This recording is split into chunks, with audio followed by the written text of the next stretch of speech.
Hey, welcome back to my kitchen. My name is Shanae and today I'm going to talk to you about macarons.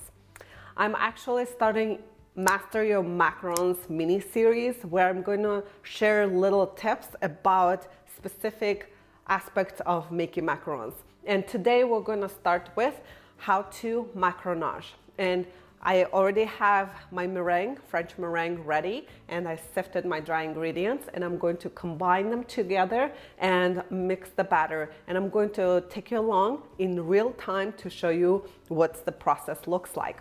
I made French meringue here, and if you haven't watched my French meringue 101 video, check it out. In that video, I already shared all the nitty-gritty details and science behind meringue and how to make the most stable meringue. I usually don't transfer the meringue into different bowl, but I'm using this bowl so that you can see it better. Sifting the dry ingredients into the meringue. This is the correct order. You don't add meringue into the dry ingredients. You always add the dry ingredients into the meringue. And you can toss this little bit of almond flour because this bigger chunks will make your tops a little bit grainy. So now I'm not gonna speed up or anything. I'm just gonna go and do the macaronage in real time with you to show you what to look out for and how to do it. So I usually gently fold it like so around the bowl and in the center so that we're trying to incorporate this dry ingredients into the meringue.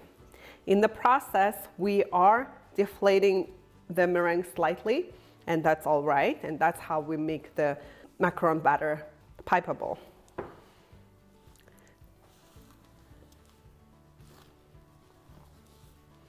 Cut it through. It will be very thick mixture at the beginning. See how I go around the bowl and cut it in the center. Around the bowl and cut it in the center.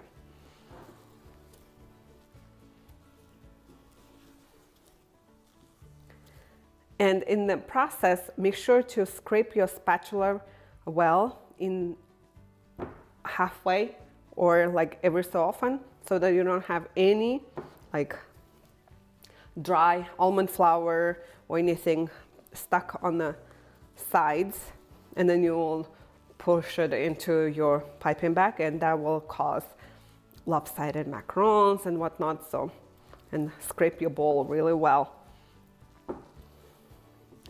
so that there is no meringue left.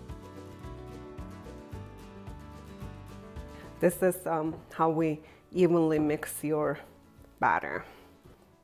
So now I will show you the batter consistency. It's really thick.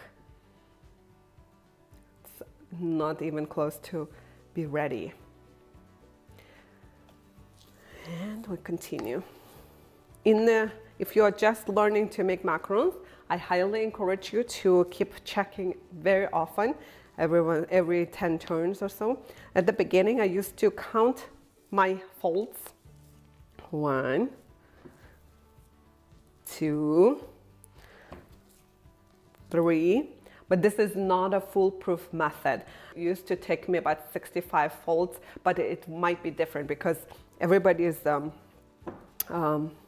folding is different, so you can't go by just the count.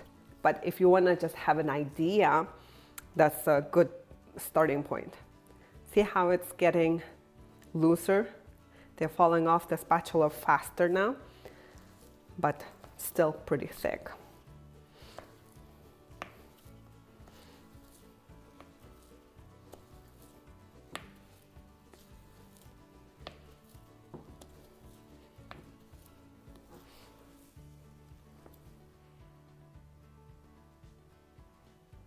It's better to check often than accidentally overmix it. So the batter is falling off much faster. Now, in that case, we're gonna watch for how this batter acting when it's fallen into the bowl. So like we call it falling into ribbon. See how the ribbon appeared here? The edges should melt back into the batter. See how it stays the same? It doesn't fall into the batter. That means when you pipe them, your tips are not gonna sink back into the batter and won't create that nice flat, smooth shells. That's how you get the nipples. So we'll just continue mixing, and then they're very close, so I'm gonna check it very quite often, like every half a second or so.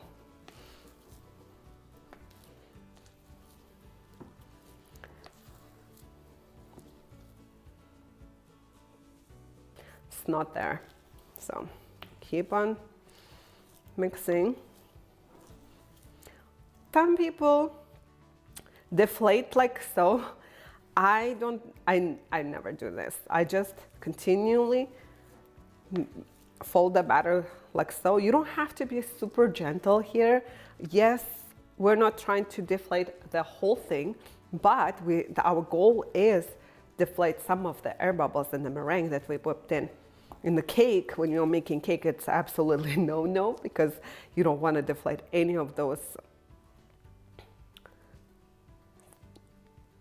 bubbles. But in macarons, our goal is to deflate some of the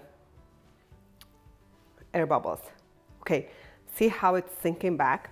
If you want, you can count up to 10, and within 10 seconds, it should melt back in. It's pretty much done. So I'm gonna do 2 more folds, and then we'll do 10-second countdown, okay? 1, 2. So I'll take a good chunk of batter.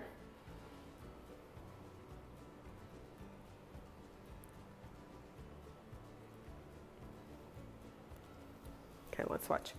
1, 2, 3, 4, 5, 6, 7, 8,